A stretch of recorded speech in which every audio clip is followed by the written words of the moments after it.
1960년 6월 5일 새벽 핀란드 헬싱키 근교의 에스포에 위치한 고요한 보도무 호수. 이 평화로운 호숫가에서 핀란드 역사상 가장 악명 높고 충격적인 미제 살인 사건이 시작되었습니다. 그날 밤 4명의 청소년이 이곳에서 야영을 하고 있었습니다. 15세 소녀 2명, 마일라 이르멜리 비웨르클룬드와 아냐 툴리키 메키, 그리고 18세 소년 2명, 세포안테로 보이스만과 닐스 구스타프손. 이들은 도시의 번잡함을 떠나 자연 속에서 잠시나마 자유를 만끽하고 있었습니다.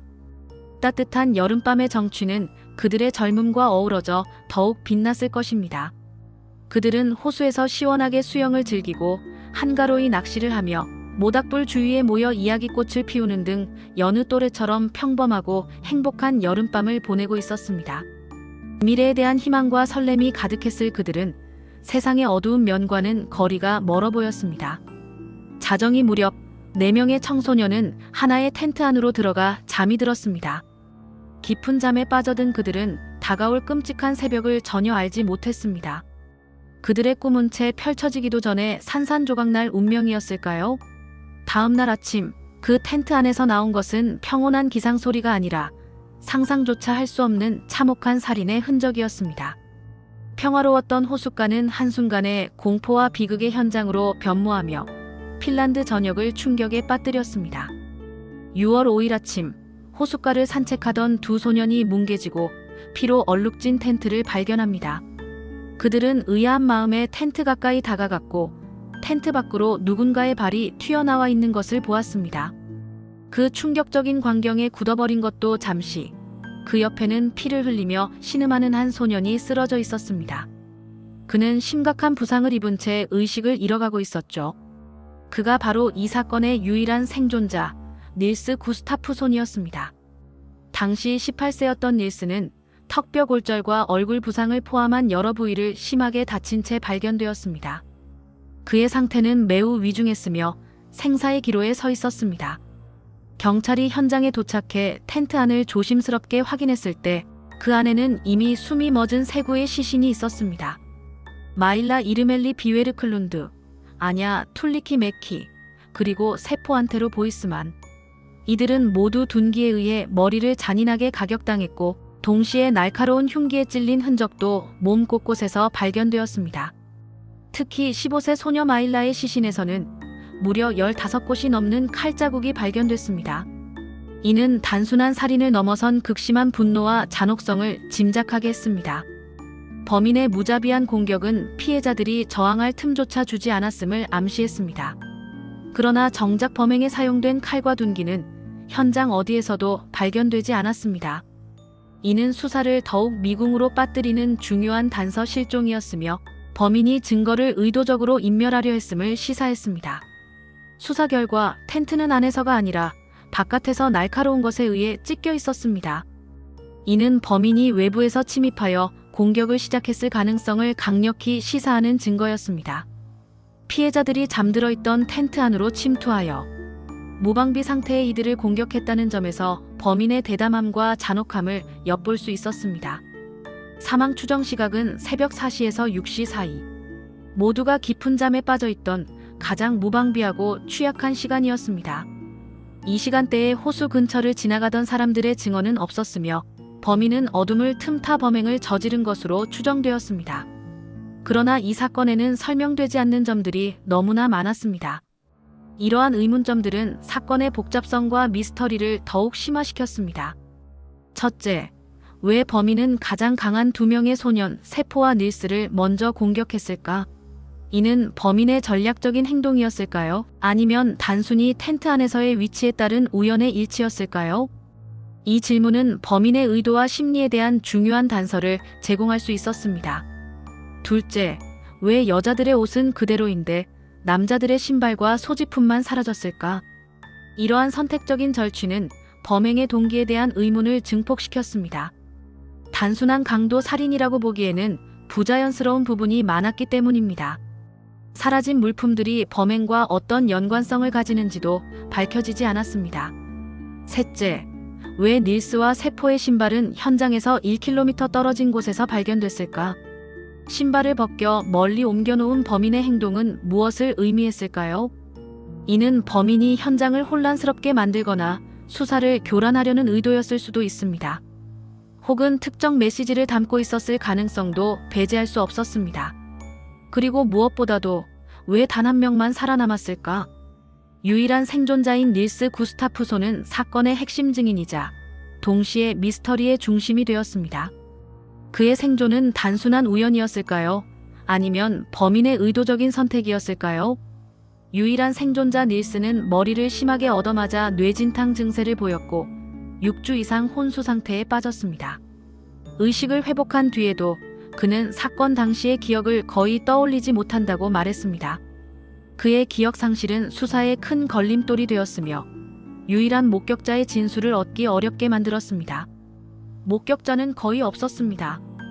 호수 건너편에 살던 주민 2명이 새벽에 누군가 움직이는 것을 봤다고 증언했지만 너무 흐릿하여 구체적인 정보를 제공하지 못했습니다. 어둠 속에서 멀리 떨어져 본 것이었기에 그들의 증언은 제한적일 수밖에 없었습니다.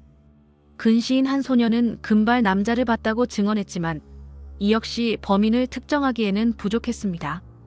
목격된 인물의 특징이 너무나 일반적이었기 때문입니다. 그 외에는 아무것도 없었습니다.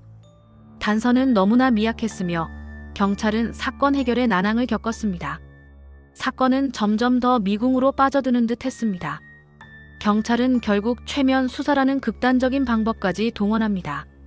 이는 당시로서는 매우 이례적인 수사 기법이었습니다.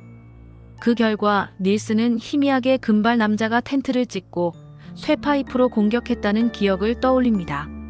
이 진술은 한동안 유력한 단서로 여겨졌으나 그것만으로 범인을 특정하기에는 턱없이 부족했습니다. 과연 최면으로 유도된 기억이 신뢰할 수 있는 것인지에 대한 의문도 전문가들 사이에서 제기되었습니다. 결국 이 최면 수사도 결정적인 증거를 제공하지는 못했습니다. 수사는 3명의 유력한 용의자로 좁혀집니다. 이들은 각각 다른 이유로 의심을 받았습니다. 첫 번째 용의자는 한스 아스만. 그는 사건 다음 날 아침 피 묻은 옷차림으로 병원을 찾아 진료를 받았습니다. 그의 외모는 닐스의 최면 진술에서 묘사된 범인의 몽타주와도 매우 흡사했습니다. 이러한 정황 증거들은 그를 강력한 용의자로 만들었습니다. 그러나 그는 다수의 증인이 있는 확고한 알리바이를 제시하며 풀려났습니다. 그리고 그는 결국 진실이 밝혀지지 않은 채 사망합니다. 그의 죽음으로 인해 그를 둘러싼 의혹은 영원히 묻히게 됩니다. 두 번째 용의자는 칼 발데마르 윌스트렘. 그는 보도모 호수 근처에 살던 키오스크 주인이었습니다. 그는 평소 캠핑객들을 극도로 혐오했으며 사건 직후 자신의 우물을 메웠다는 의심스러운 행동을 보였습니다. 이러한 행동들은 그를 의심스러운 인물로 만들기에 충분했습니다. 그가 사망한 후에는 그의 아내가 남편이 사건 당일 집에 있었다는 알리바이를 조작했다고 폭로했지만 윌스트렘의 정신적 병력과 모순된 진술로 인해 그는 결국 용의선상에서 제외됩니다. 그의 진술은 신뢰하기 어렵다는 판단이 지배적이었습니다. 세 번째 용의자는 펜티 소이니넨. 그는 다른 범죄로 복역 중이던 죄수로 감옥에서 보도모 호수 살인 사건의 범행을 자백했다고 주장했습니다. 그러나 그는 정신질환을 앓고 있었고 약물 남용 이력도 있었기 때문에 그의 진술 신뢰성은 매우 떨어진다고 판단되었습니다. 그의 자백은 진실성이 부족하다는 결론이 내려졌습니다. 그는 1969년에 자살했습니다. 그리고 마지막 용의자는 아이러니하게도 이 끔찍한 사건의 유일한 생존자였던 닐스 구스타프손이었습니다. 사건 발생 44년 후인 2004년 경찰은 수십 년간 미해결로 남아있던 이 사건을 재수사하기 시작했습니다. 그리고 새로운 DNA 증거, 특히 닐스의 신발에서 발견된 피해자들의 혈흔을 토대로 닐스 구스타프손을 용의자로 체포했습니다. 검찰은 구스타프손이 여자친구였던 마일라 비웨르클룬드를 향한 질투심에 사로잡혀 그녀를 살해하고 다른 2명의 친구들마저 살해한 뒤 자신의 부상을 위장했다고 주장했습니다. 검찰 측의 주요 증거는 닐스의 신발에서 발견된 피해자들의 혈흔이었습니다. 하지만 신발에서 닐스 자신의 혈흔은 발견되지 않았습니다. 검찰은 이를 근거로 구스타프손이 범행 후 신발을 은닉하고 자해를 한 뒤 텐트로 돌아와 쓰러진 척했다고 주장했습니다. 또한 닐스가 체포된 후 경찰 조사 과정에서 일은 이미 벌어졌고 15년형을 받겠다고 말했다는 증언도 나왔습니다. 이러한 발언은 그가 범행을 시인하는 듯한 인상을 주었으며 그를 더욱 궁지로 몰아넣었습니다. 동기와 정황은 그럴듯해 보였습니다. 그러나 재판은 냉정했습니다. 닐스의 변호인은 그의 부상 정도를 고려할 때 혼자서 3명을 살해하는 것이 물리적으로 불가능했을 것이라고 강력히 주장했습니다. 특히 턱뼈 골절과 심각한 머리 부상은 그가 강력한 흉기를 휘두를 수 없었을 것이라는 주장이었습니다. 또한 범행 현장이 초기 수사 단계에서 제대로 보존되지 않아 증거가 오염되었을 가능성을 제기했습니다. 당시 경찰의 미숙한 현장 보존은 많은 중요한 증거들이 훼손되거나 사라지게 만들었을 수 있습니다. 실제로 사건 현장은 제대로 통제되지 않아 많은 사람들이 드나들었고 이로 인해 중요한 증거가 사라졌을 가능성도 배제할 수 없었습니다. 범행에 사용된 흉기가 끝내 발견되지 않았고 피해자들의 소지품 중 일부도 여전히 사라진 상태였습니다. 이러한 증거의 불완전성은 재판에 결정적인 영향을 미쳤습니다.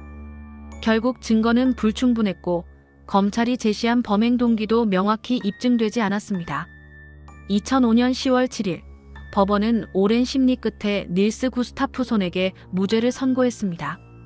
그는 장기간 구금으로 인한 정신적 고통에 대한 보상금으로 44,900유로를 받았습니다. 그는 피해자로서 국가로부터 보상금을 받았고 이로써 경찰이 지목한 3명의 용의자는 모두 범인이 아닌 것으로 남게 됩니다. 보도모 호수 살인 사건은 다시 미제 사건으로 돌아갔으며 그날 밤의 진실은 여전히 오리무중인 상태로 남았습니다. 그리고 지금까지도 보도모 호수에서는 그날 새벽 무슨 일이 있었는지 아무도 말해주지 않습니다. 범인은 잡히지 않았고 증거는 사라졌으며 진실은 호수 속에 깊이 잠긴 채입니다. 60년이 넘는 시간이 흘렀지만 보도모 호수의 밤은 아직 끝나지 않았습니다. 이 미제 사건은 핀란드 역사에 지울 수 없는 상처로 남아있으며 그날의 진실을 밝히려는 노력은 계속되고 있지만 해답은 여전히 찾기 어려운 상황입니다. 수많은 추측과 루머만이 무성할 뿐 그 어떤 것도 명확하게 밝혀지지 않고 있습니다. 이 잔혹한 사건은 핀란드인들의 집단 무의식 속에 깊이 각인되어 있으며 시간이 흘러도 잊혀지지 않는 비극으로 기억되고 있습니다. 우리는 과연 그날 밤의 진실을 알 수 있을까요? 아니면 보도모 호수는 영원히 그 비밀을 간직한 채 흐느끼고 있을까요? 이 사건은 우리에게 정의의 의미와 미제, 사건의 영원한 그림자에 대해 다시 한번 생각하게 만듭니다.